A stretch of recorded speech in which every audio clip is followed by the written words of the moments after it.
Assalamu alaikum. Peace be upon you. We are about to officially begin our breakfast program. As we indicated, we're going to not be long because there's a lot of work that got to be done in preparation for the parade. We want to thank you for coming out. We want to open up with prayer. We're going to do our prayer in the language of the Quran in Arabic, and then we're going to translate it in English. Al-Fatiha. Bismillahir Rahmanir Rahim. Alhamdulillahi Rabbil Alameen. Ar-Rahmanir Rahim. Maliki Yawmiddin. Iyyaka na'budu wa iyyaka nasta'in. Ihdinas siratal mustaqim. Siratal ladzina an'amta 'alaihim. Ghayril maghdubi 'alaihim waladdallin. Ameen. With God's name, the merciful benefactor, the merciful redeemer, all praises belong to God, Lord of all systems of knowledge, merciful benefactor, merciful redeemer, the sole judge on the day of judgment. We worship you only, and we turn to you begging for assistance. Guide us on the straight way, the way of those whom you bestow blessings, not those who incur wrath, nor those who go astray. Ameen. So it be. So brothers and sisters, first we want to acknowledge our honorees, our grand marshals. So if you are a grand marshal, can you please stand up so we can see who you are? We thank you and your family for being here. Excellent. Okay, Miss Simmons? Okay, that's you. Okay, I just wanted to make sure. You know, now that we've been meeting virtually, you know, it's good to put a name to a face, you know. Welcome. Thank you so much. Okay, we're going to do two things. One, we're going to really introduce someone that's really responsible for our efforts here at the local Masjid Malcolm Shabazz Historical Mosque or Masjid, our local leader, our imam. He's the one that really is in the driver's seat. A lot of the things that I represent in terms of the Juneteenth committee of Masjid Malcolm Shabazz, I represent his vision. Look at the T-shirts that we have here today. As you can see, we changed our logo. 29 years ago, an Imam W.D. Muhammad encouraged us as a community to participate in Juneteenth. We was the ones that was very instrumental in introducing the chain and the fist. Now everybody has that, right? Imam Muhammad told us not to incorporate anything. So all of our logos, our T-shirts, everything that we had, we didn't incorporate it. We gave it out to the people, and now you can see that it's being replicated across the country. So now that Juneteenth has become a national, state, and now the city holiday, now we're going to take in another phase in terms of our direction as a community. And as you can see, the new shirts that we have is very significant. So please make sure that you get your shirts. All you grand marshals, you're going to be given a gift of a Juneteenth shirt. So make sure we get your sizes. You can choose to wear them today if you like. If not, they're yours. You can do as you choose. So brothers and sisters, the vision for these T-shirts and came from our leader, Imam W.D. Muhammad. He had made a statement in regards to what impressed him. He had did some study, and he said that what impressed him about our experience here in America as former slaves was when he saw a picture of a slave working in the fields, and when he heard that he was free, when he heard that he was emancipated, the first thing that he did, leaning on a plow, was to pull out a book and start reading, which he wasn't able to do. You know, they lynch you and kill you, you know, during the times of slavery. So the bottom line is that we took that vision with the support of our imam here, Imam Musico Muhid Pasha. We took that vision and put it on a shirt, and as you can see, the 5 areas of community development, this is what our ancestors have always dreamed of, us to become established. And those 5 areas of community development is on the shirt. So while he's reading scripture, he's also seeing how we can build industry in those 5 areas. So all this came as a result of our leadership, and we thank you for participating. Now we know that Juneteenth, we have expanded our operation, and we have joined you have joined our efforts. And this year we've been really blessed. We're really blessed. We have a lot of well, I say newcomers, but you're not new to struggle. You're not new to the freedom movement. You just new to us.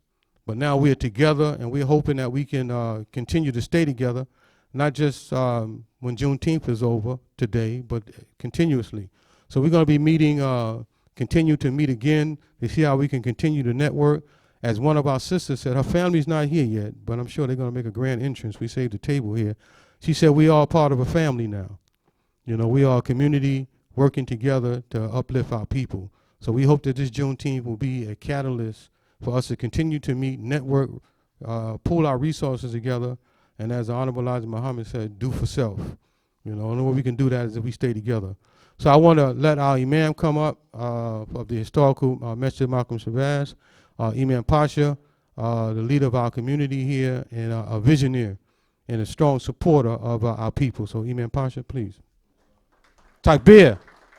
Takbir. Takbir only means to glorify God, and when we say Allahu Akbar, that only means that God is the greatest. So no matter what language you're speaking in, that applies to you too. Thank you. With God's name, the merciful benefactor, the merciful redeemer, we witness to God as one, having no associates or partner, is God alone. And we witness to our beloved Prophet Muhammad, the prayers and the peace be upon him. He is God's servant and messenger and a mercy to all of humanity. And when we witness to the Prophet, we're witnessing to all of the prophets from Adam to Muhammad, Musa, Moses, Isa, even Maryam, Jesus, the Christ, all of the prophets of God. They were one brotherhood, and they carry one message of mercy to humanity and guidance. So we greet you, Assalamu alaikum. Well, praise be to God. We're glad to see you all who are the honorees and recognize our new minister here from the Nation of Islam also with us. We welcome you to Masjid Malcolm Shabazz, named after El-Hajj Malik Shabazz, better known as Malcolm X, for his work of building and fighting for the dignity of our humanity, and in doing so, fighting for the dignity of all people. And he followed the great leadership, which would not have been possible had we not come together. And we must recognize the life that brought us as a people in Detroit, in that area, a man who went by many names, but most of us familiar with W.D. Farad. And we ask God to give him the peace and the paradise for his noble intentions. And when he came to the Honorable Elijah Muhammad and his wife, Sister Claire Muhammad, and begin to work as many leaders before them have been working to uplift our spirit and our work to claim our own dignity, our own history from formerly enslaved to free men and women in these United States of America, our country. So his son, Imam W.D. Muhammad, in our history was said that he would come after his father and help him. And praise be to God, all of those things came true. And because they came true, we're here today. And we thank them so much, and all the men and women who worked with them, who sacrificed much throughout the life and were targeted for simply trying to see us as a people have the ability to have life innocent and to have life be productive in every field of endeavor that would be pleasing to God. So I'm glad to be with you again today in this special time of Juneteenth, which we now, after so many years, not just us only, but around this country, working to find some, I guess, neutral ground that we could gather together on, separate from our different interests, whether it be religion or others, and come together as a human family who suffered the same suffering, who went through the same horrible changes. You may say, well, man, were you back there in 18-something? Yes, I was. And I looked at the same way, too, you know, because we're one human family and we got one human picture. And that picture of suffering is for all of us. So we don't want to suffer no more. God has blessed us all with knowledge and an understanding that God is greater, more significant, more important than anything. And that's really how we got our freedom, because our foreparents understood one thing, that there must be an authority bigger than the circumstance we're in, and we need to call on that authority to get us from under that, and that's exactly what happened. So praise be to God. All right. So we're glad to be with you, and we look forward to a great parade and a great gathering and hearing from some of the leaders in our community. As I told the minister, I'm just a plumber. I'm trying to make a living. You know what I mean? And they made me an imam. I don't know why they did that. That's a whole lot of responsibility.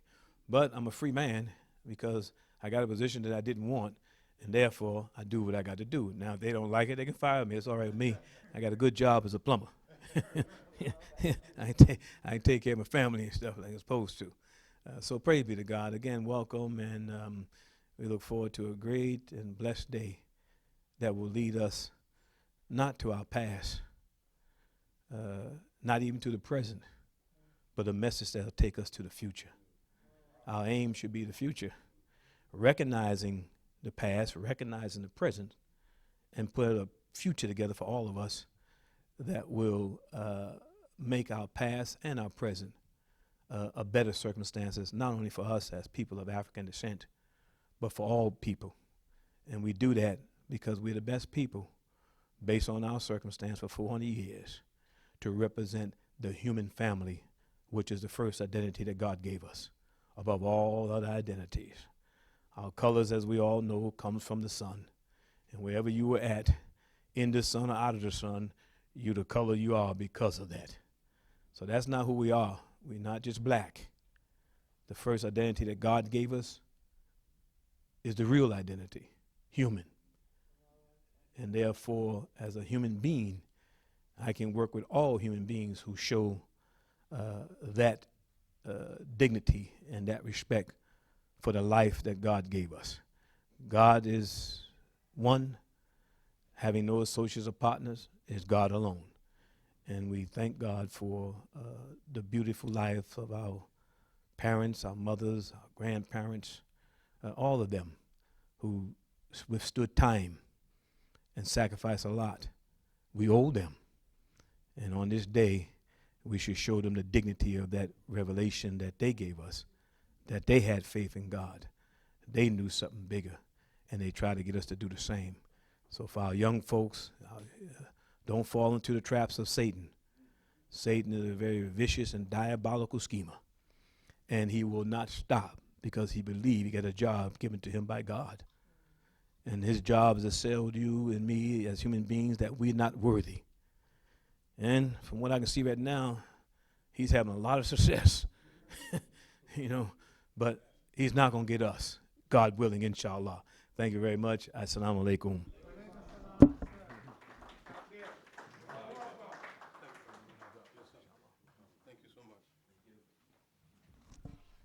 Okay. Imam Pasha encouraged us this Juneteenth to address our inventors.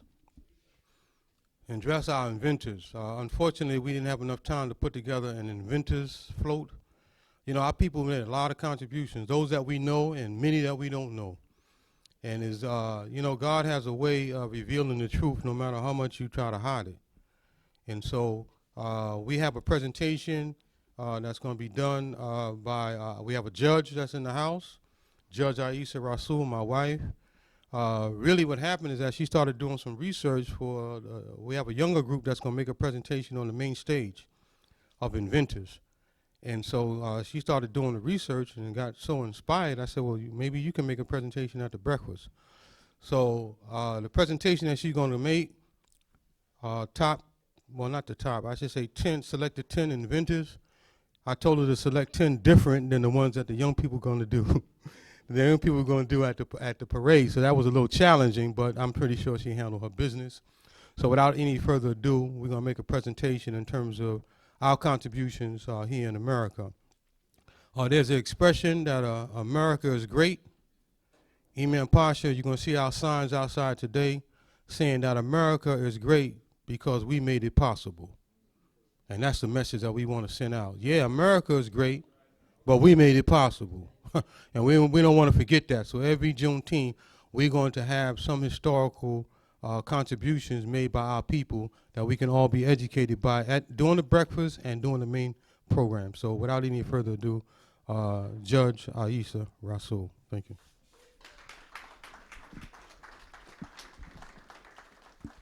Assalamu alaikum, everyone. You see a lot of paper, but I'm going to be as brief as possible because we've got to get outside to do what we have to do. But I wanted to bring your attention to some of the greatest people that I thought were great people that no one really talks about. I don't know how many people are aware of Dr. Jane C. Wright. That's Dr. Jane C. Wright. If you can see her, I don't know if you can see her very well because it's a very light picture. But she was, anybody here know about chemotherapy? Yes. Anybody here know about Harlem Hospital? Yes. Well, she's a third generation. Actually, there were four doctors that came before her and her family when she married, when her parents got married. Her father's side of the family had 4 doctors already. And her father started the Cancer Research Center in Harlem Hospital. And she decided she wanted to be an artist. So she went to school to be an artist. But the reality is she began to see people who were around her father who had cancer, and she decided, I want to be a doctor, and she went back to medical school. And what she did was she and her father came up with a program with using chemo to help people who were suffering from Hodgkin's disease, lymphosarcoma, melanoma, breast cancer, and prostate cancer. And what they did was they extended people's lives at least 10 to 15 years. And the reality is we do know now that chemo is not sometimes the right product for everybody, but when they used it, they had no intention, the medical facilities didn't have any intention of using it with African Americans. But they made sure that African Americans and Latinos who came to them got the chemo and were able to extend their lives. In addition, she also, during her years, ended up working with President Lyndon Baines Johnson. She traveled all over the world, from China to Russia, which was the Soviet Union then, Africa and Eastern Europe. But she was born in Harlem. She is a Harlem inventor, and she's one of our ancestors. And in addition, it's a long story about her, but in addition to that, she has 2 daughters, and both of them became doctors. One is a psychologist, and one is a regular doctor. So why we do this is to inspire us to tell our youth, and some of us, because when I went to law school, there were people there who were in their 80s, and they still practice law until they die. So there's a possibility that whatever you want to do in life, you can do it. The next person is Dr. Patricia Bath. Anybody know about Dr. Patricia Bath? Can you move that over a little bit? Another doctor who was born and raised in Harlem. These are our people. And what did she create? Anybody in here know anybody who had cataracts? Anybody in here know anybody who had the laser surgery? She invented the laser surgery, and they're not telling us that, okay? She invented laser surgery. Now, when I went online and I saw that they were saying that, oh yeah, it dries out your eyes and it does this, everything was negative. I said, you know what, that's a foolish white person, because they thought that one of their people invented the laser traumator. But she did it with the help of a team, and she also traveled all over the world, and she recently passed away in 2019. But this sister was amazing when it came to anything dealing with your eye. And she also noticed that in people, sick people, generally their nutritional, whatever they were eating was what was affecting the rest of their body. And she started discussing that and realized that that was what was bothering our eyesight. That the less sugar you ate, the less white flour you ate, the less white rice you ate, the less white potatoes you ate, that in fact will help you keep from getting unhealthy. So we need to take that into consideration.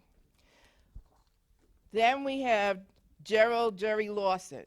Anybody know about Gerald Jerry Lawson? He's also from New York.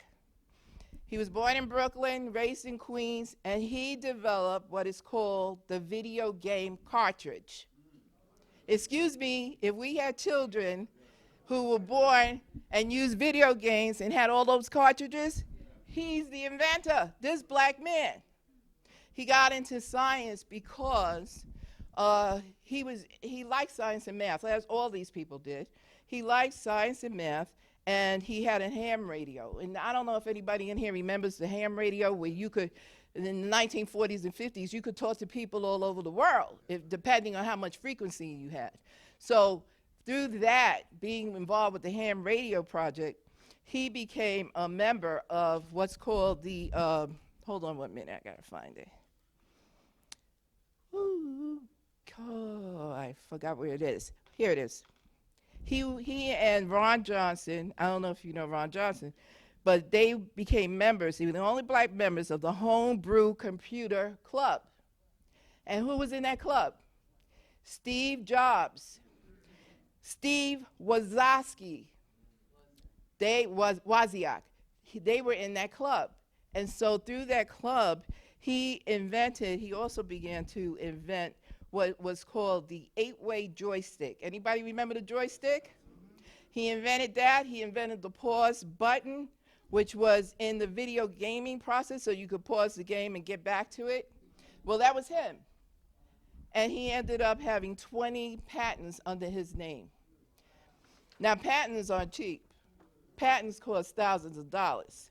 But us ladies, we're gonna like these two people, because I see enough of y'all in here to remember this.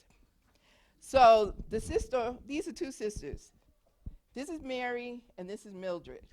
And Mary, at 6 years old, she invented, you know that hinge that's on the door that make a lot of noise?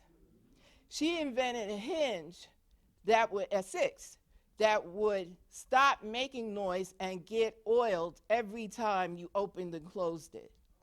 She wasn't able to patent it till she was 12. But these doors that have hinges, she invented that at 6 or 12 years old. And she came from a family of inventors also. Her father invented an iron that could fit in people's suitcases in the 1930s. And when they came to talk to him about buying it to make an investment, an iron company came to make an investment in him. When they realized he was black, they walked away. So it never got on the market with him, but because he patented it, they were able to use his patent. And her grandfather before her, you know, the trains before, they didn't have a switching station. So what her grandfather invented was the red, yellow, and green light switch for the trains. When they get to a certain point on the track, it would turn different color if another train was coming. And that was patented. So yes, but what I found most significant about Mary was that Mary invented the toilet tissue holder. And the toilet tissue holder became also what? What else? The Scott paper towel holder as well. So these are just simple things that African Americans came up with, and she was born like in the 1912. So, you know, these things bothered her. So she created that, but also in 1955, you know, us ladies, we have that monthly discharge, and it's just terrible. But would you believe that she's the one that invented that belt that we had to hook that thing on? We had to hook the pad. She invented it. You see, just simple things. We think we're not creative, but we are. And what her sister, you think her sister didn't do anything, but her sister did. She invented a game similar to Monopoly. As a matter of fact, they copied her game and called it Monopoly.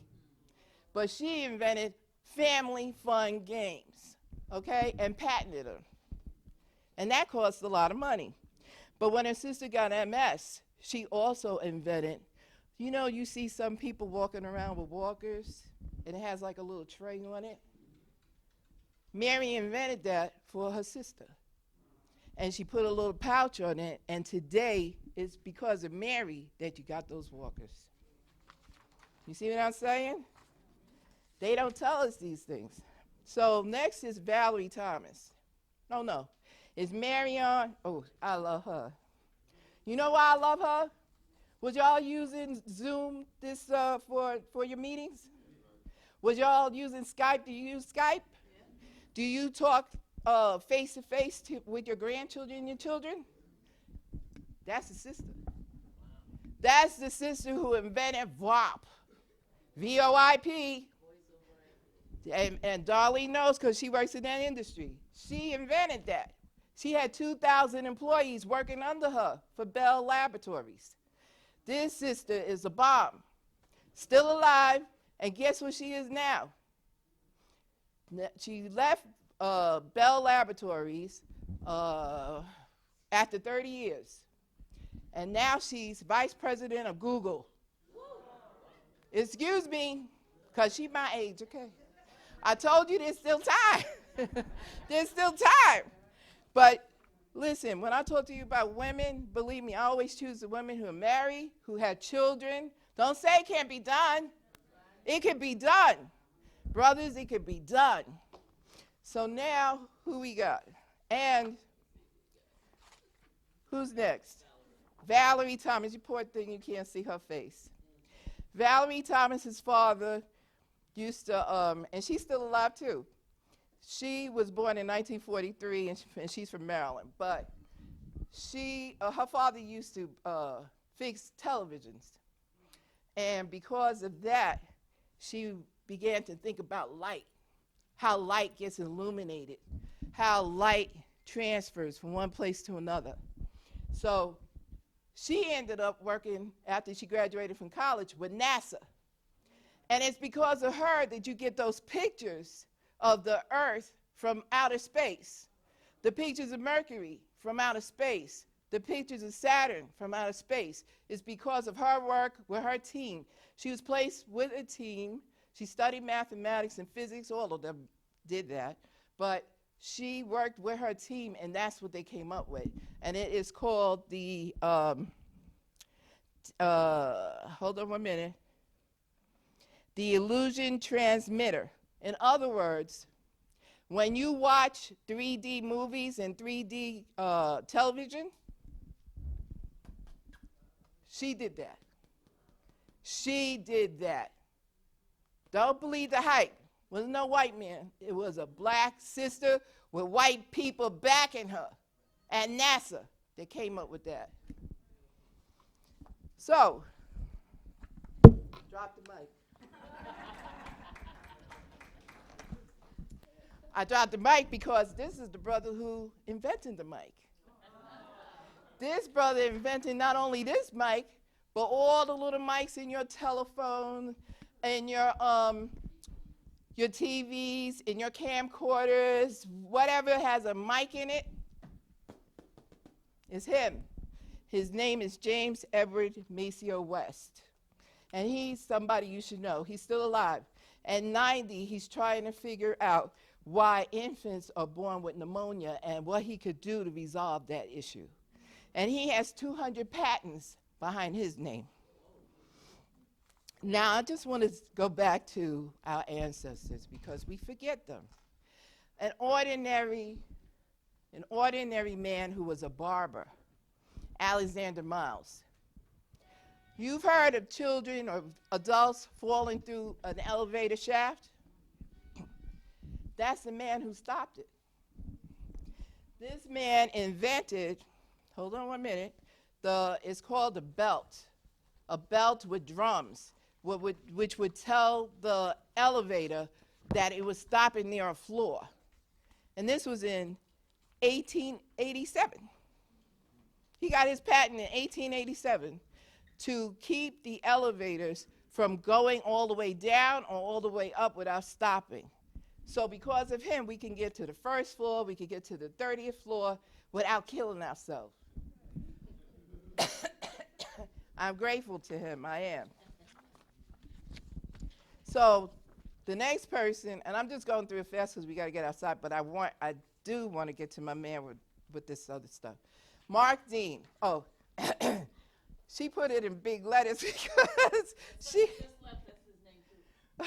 Her son's name is Mark Dean. Mark Dean worked for IBM, and Mark Dean, you know that big old PC we typed on? He and his team are the creators of the PC. He's the leader of the people who made the PC that Steve Jobs and them was selling us, the Apple and the IBMs and the Dells. And this is the dude, and he's still alive. Born in 1957, went to school in Tennessee. He got 20 patents behind him. And he also invented the 1 gigahertz chip. Okay, why is that important? Why is that chip important? We won't be talking to nobody, typing to nobody or anything, and we already know we can't drive a car because China ain't letting it loose. It's the chip. So these are important people, but this I fell in love with this guy. Who's next? This is the guy I fell in love with. This man, and I'm going to be a little long with him. This man named Frederick McKinley Jones. This man was born in 1893. He died in 1961. He was born in Kentucky to an Irish father and an African American mother. His mother left him with his father. And when he was a child, his father struggled to raise him. So at 8 years old, his father left him with a Catholic priest. The Catholic priest tried to send him to school, but he dropped out in the 6th grade. He decided to move away from Ohio. He was living in Ohio. He decided to go to Mississippi, where a black man could be a human being. When he went there, he learned mechanical skills. He worked on a farm, and he learned about electricity and steam locomotive engines. During World War I, because he was in World War I, and then it was all black unit, when he was there at the camp, they made him a sergeant because he set up the electricity, the telegraph line, and telephone services for the camp. No college education. Just learning on the farm, learning through skill. God gave him grace, right? So he also invented the device, they ain't gonna tell you this, that put sound with motion for the motion picture industry. We go to the movies, we think the white people did everything. He invented the collusion of sound with picture. They don't tell you this. He went to work for Ultraphone Sound Systems, and he converted the silent movie projectors into audio-visual projectors. He took silent movies and made them projectors. He took the silent movie projector and made it audio. Do you think that's easy?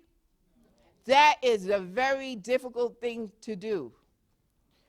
Also, he patented, you know those tickets? The tickets you get for the movies, the tickets you get for the shows, the tickets you get for a ticket just to go into a parking. He invented the dispenser that dispenses those tickets.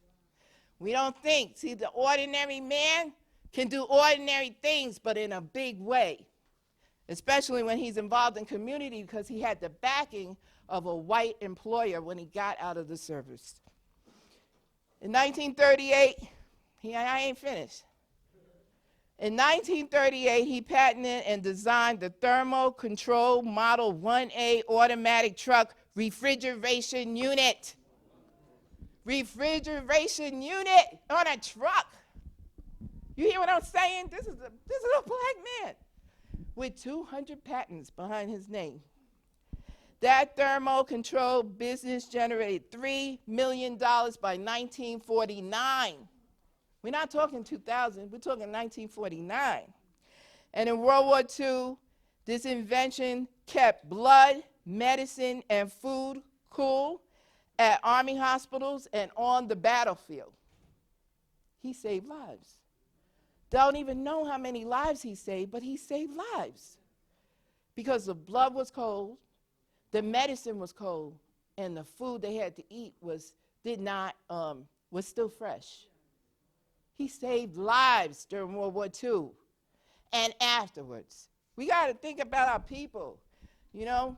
So he developed the portable x-ray machine. He developed a snowmobile. He developed skis to the undercarriage of an airplane fuselage with a propeller. What that sound like? That is the plane that flies on the water.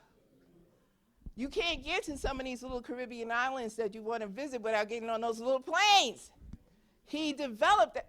This ordinary black man, no mother, no father, only God. And he developed a soundtrack synthesizer that he sold to RCA and a radio service center for local doctors. That meant doctors could be dispatched at any time because they were connected to the hospital by a radio system. They didn't even have to make a phone call, just a radio system. For me, he's a great man. For me, all these women that I told you about, all these men that I told you about, and there, you know there's more. There's Garrett Morgan, there's the Lattimores, Benjamin Banneker. But for me, listen, people, we in Harlem. I'm not finished. I see my husband looking at me. We're in Harlem.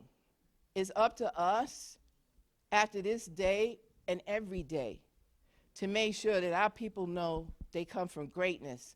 Not just kings and queens from Africa, but they come from greatness, and it's all in their blood. The ancestors are speaking to us by opening up Juneteenth to us for 29 years. The ancestors is begging us to please train our children. We don't need critical theory to be taught in the school if they don't want it, but we need to teach our children. We need to have after-school programs. We need to tell our children when we stand on the stoops, you come from greatness. You know you come from greatness. I tell people all the time when I talk to them. First of all, there's how many eggs when it gets fertilized for a baby? How many? How many? How many eggs? One egg. How many sperm? Millions. And they're all fighting to fertilize that one egg. Don't that tell you you come from greatness? Because you made it. You made it. Now you got to give it back. Now you must give it back. You got to tell your children, don't be afraid of education. Don't be afraid of education. Don't be afraid of education. Education is good for some of us. Those who want to be doctors, lawyers, Indian chiefs, it's good. If you want to be a businessman, support them. If your children want to be a business person, support them. A juice bar, do you have to have a degree to be a juice practitioner? To be a juice practitioner, you have to have a degree? No. To make good salads and good soup, do you have to have a degree to be a great practitioner? No. Some of the best chefs that we've had in our lives didn't have a license, had a license but didn't have college, culinary skills, but they knew how to dress up the food. So we need to stop this. We need to talk to our kids. We need to get them away from television, telephones, all of that. Telephones should be off at 8 o'clock. Who are you talking to after that? Television should be off at 9 o'clock. Who are you talking to after that? Let's go to school. Let's get some brains. And, let's exercise our brain, not get brains. But let's exercise it. So I'm going to go, and if you need any information about any of these people, it's on Wikipedia. If you want their names, I'll be outside probably with T-shirts. Okay, thank you very much.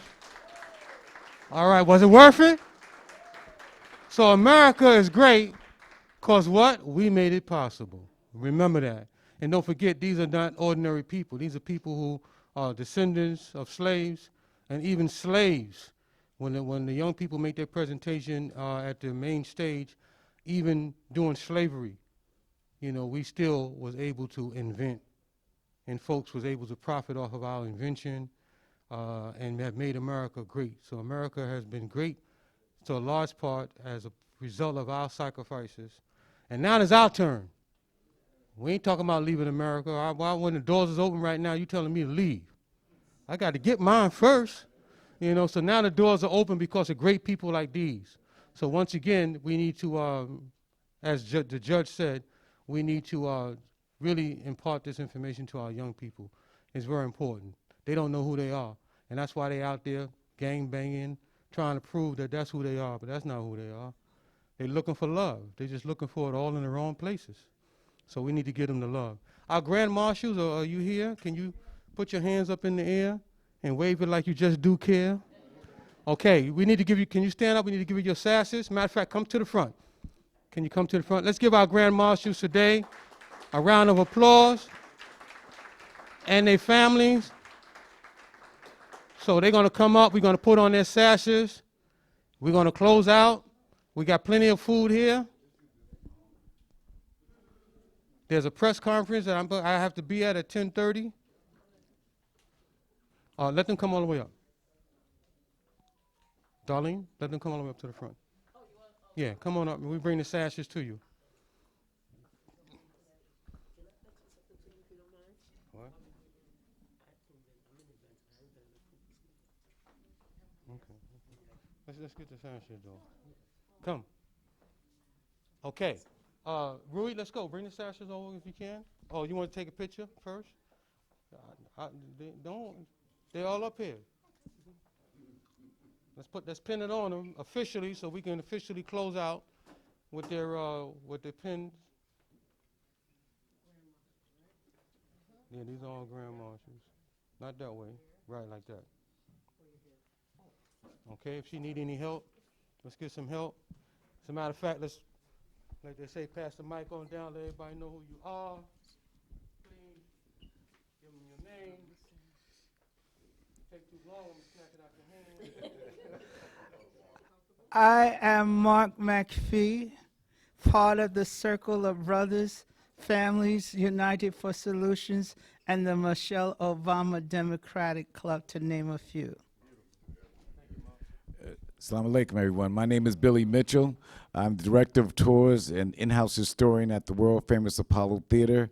I'm a sponsor of Playing on the Edge basketball team here in Harlem and a board member for Big Apple Leadership Academy in Brooklyn. Thank you. Thank you. That's just to mention a few, like he said. Earthly Jewels? Yes, yes, peace, everyone. My name is Earthly Jules, and I'm the chairperson of the 22 Points Team youth program here in Harlem. And I just want to say really fast, I am an inventor. I invented a pooper scooper called Poop It Up, and it'll be on the market shortly. So, yes, we have an inventor right here. All right. Yes, a pooper scooper, y'all. Thank you. Here you go, ma'am. Excuse me. And we have one last one that's taking care of her business.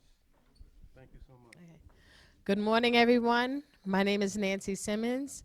I'm a public health educator at Harlem Hospital, and I do a lot of work with our community, and I'm an advocate for the deaf community as well, being a CODA, a proud child of deaf adults. As a matter of fact, what's the sign for I love you? I love you. Oh, see that? That's not a gang sign either. Okay, that's a blessing. Thank you so much. Okay, we finished taking our pictures, so we're going to close out in prayer. They want to come close. We can come close. We just have one grand marshal that's not here, but she should be here shortly with her family, God willing. Oh, that would be a good idea. Thank you, Dalil. And by the way, we want to thank all of our supporters, our committee members. As a matter of fact, after they get this picture, if you are a committee member, we're going to ask that you, Rosalind, that you come on up and take a picture with us, please. All of our community members, Dalil, have somebody else take a picture for you. You've been instrumental. Yes, sir. Okay. Thank you. So all of our committee members, please come on up. Chef Ramadan, please come. How was the food, everybody? Yeah, it's a blessing, right? You know, yeah, we got everything we need. You know, we don't need nothing from nobody else. We just got to pull our resources and do what we have to do. Okay. All right, we have also Imam Munir just came in from North Carolina. He brings his team of people up every year for the Juneteenth. So we just want to acknowledge him. That's Imam Munir, who just came in from North Carolina with his group to participate in our Juneteenth event. Make sure they get something to eat, please.